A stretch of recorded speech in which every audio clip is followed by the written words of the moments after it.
দুইটি সময় ঘুমালে আপনি ফকির হয়ে যাবেন, গরিব হয়ে যাবেন।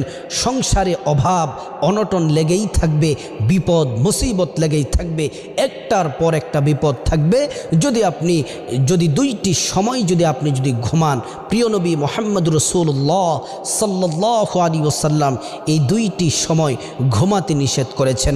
আল্লাহর রাসূল সাল্লাল্লাহু আলাইহি ওয়াসাল্লামের প্রতিটি কাজ, প্রতিটি কথা আমাদের প্রত্যেকের অনুসরণীয়, অনুকরণীয়।